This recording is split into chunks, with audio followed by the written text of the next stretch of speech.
My name is Councillor Chris Kennedy. I'm one of 57 councillors at the London Borough of Hackney. I represent Hackney Wick ward, which is the very bottom right-hand corner. But we also have a directly elected mayor in Hackney called Philip Glanville. And from the 57 councillors, he chooses the people who he wants to be in his cabinet to take lead roles in the various areas of responsibility that the council oversees. So I am, as well as being the ward member for Hackney Wick ward, I am also the cabinet member for health, adult social care, the voluntary sector and culture.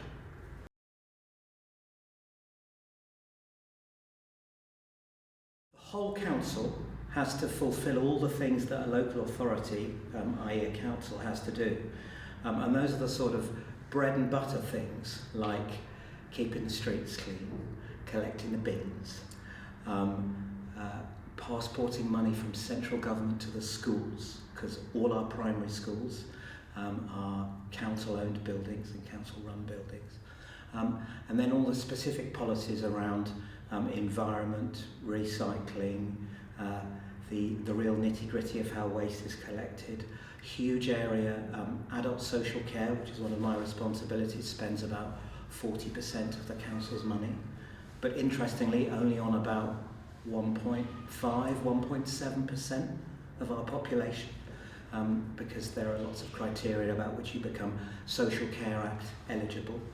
And the councillors are responsible every year. We've got our budget setting meeting coming up, 1st of March. And we have to decide how all the money that comes into the council is spent. Obviously, one year looks pretty much like the same as any other year, because each year you don't suddenly spend nothing collecting the waste and loads more on the schools. They look the same like each other, but overall it's about £1 billion that comes into Hackney each year. Some of it we send straight back out to schools, and we know how much we're sending straight back out, but there are certain amounts where we have a little bit of discretion over. And then, within my particular, those 4 portfolio areas, all sorts of different grains of work. I don't know, which one interests you the most, Bidemi?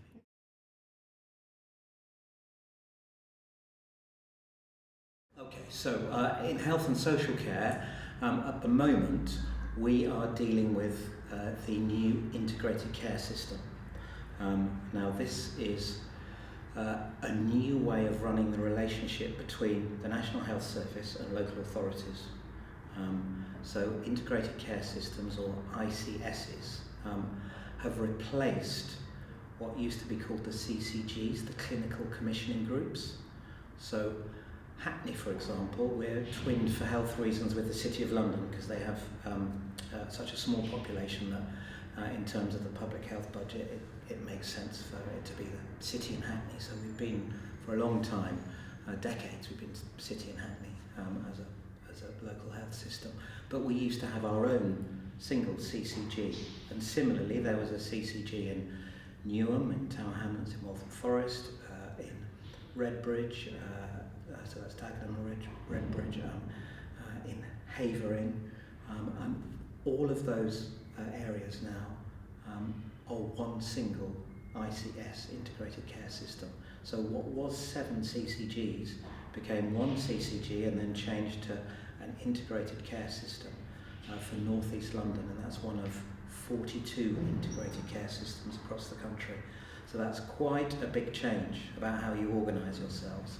And at the local level, I'm one of the co-chairs of the City and Hackney Health and Care Board, which is the local City and Hackney board, where I sit from the local authority with members from the City of London, a couple of my other cabinet colleagues, the governor of the Homerton Hospital, the chief executive of the Homerton Hospital, the governor and the chief executive of East London Foundation Trust, which provides all our mental health services.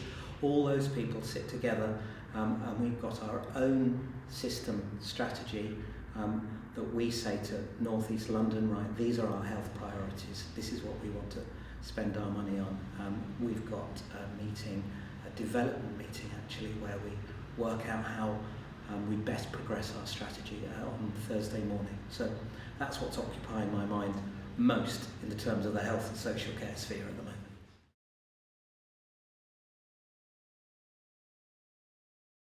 That comes in at the top, just gets passported straight through to your acute hospitals. So that area, North East London, is covered by 9 acute hospitals altogether. 5 of them are in the Barts Hospital Group, 3 of them are in BHRUT, which is Barking, Havering and Redbridge University Trust, and then just 1 is Homerton Hospital, so our local acute hospital. And it feels a bit lonely on its own, the Homerton, but we're very clear that it provides really great services. The outcomes there are wonderful. When it's inspected by the CQC, it keeps coming out as providing outstanding accident and emergency care, outstanding maternity care. So one of the things that is occupying our mind is making sure that we manage to keep Homerton Healthcare as a standalone organisation. We don't think it needs to partner with anyone else just at the moment.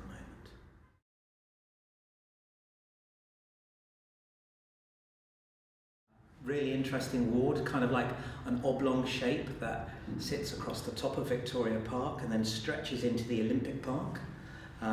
So on its eastern boundary you've got the River Lee and a bit of the Olympic Park, and if you walk from east to west it would be about a mile you'd be walking, maybe a bit more, and you'd go from the River Lee through part of the Olympic Park down into Trowbridge Estate.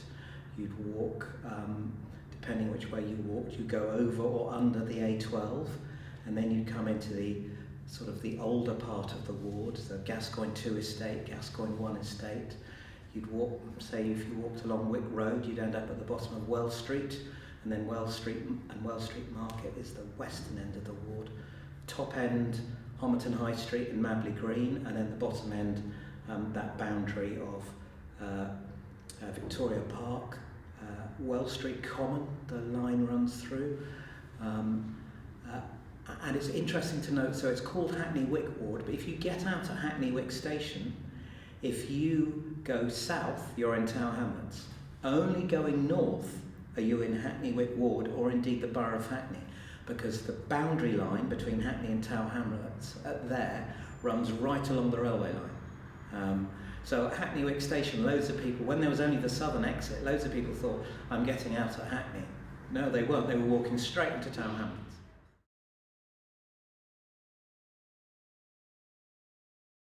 I was first elected when I first started living in Hackney in 1995. So I can talk about the changes from then. I mean, Hackney was not in a good place when I first moved in. There was no overall political control. As a local authority, we weren't functioning very well. A third of the street lamps weren't working. I mean, you know, it was. And Hackney had a rough reputation, and that's changed. That's changed massively, and of course, the biggest driver of that change was London winning the Olympics. So, I mean, change was already afoot. You could already sense it, and particularly in my ward, you could see those old industrial buildings that had perhaps been built after the war, the 60s and 70s, and been used for light manufacturing and light industry. Had been abandoned because they'd become slightly too expensive, or they were slightly too small for the kind of production levels that for the things that were being made there. And the artists and the squatters had started moving in, and the illegal raves were happening, and then the odd interesting cafe was popping up, and that process of regeneration that's led by the artists who need the space and don't mind living in a cult building with broken pipes and stuff had already started, but winning the Olympics completely turbocharged that, and then holding on to the freshness and the vibrancy that the artists build became really difficult during that. Really interesting to see different organisations fighting to make that happen as the land values go up. And what is now an amazing Olympic Park, full of either parkland or interesting buildings and cafes and beautiful walkways along the side of a canal or a river and playgrounds. That was fridge mountains and car dumps and heavy-duty factories and a bus storage garage and an old broken down dog stadium that wasn't used anymore for dog racing and stuff. So it was it went from wasteland to a whole amazing new park with new houses being built in it and the V&A gallery arriving, and so the new V&A storehouse is being built in my ward, being constructed. Well, the building is built, but they're starting to design the spaces that they'll store all the major part of their collection in, because they're moving it from West London to East London to a building. You'll be able to walk through it. So extraordinary changes, mostly driven by the Olympics.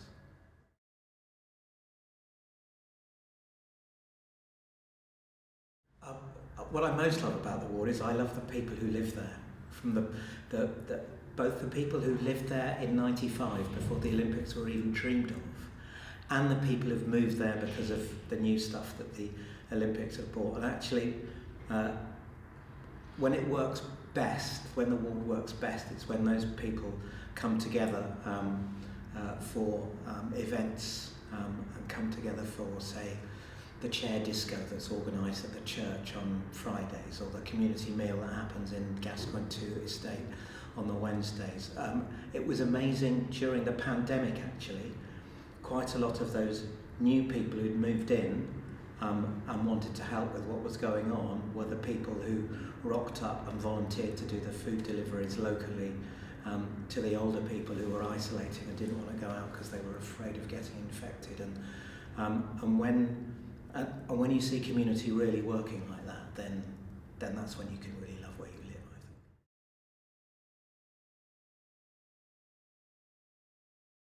I think.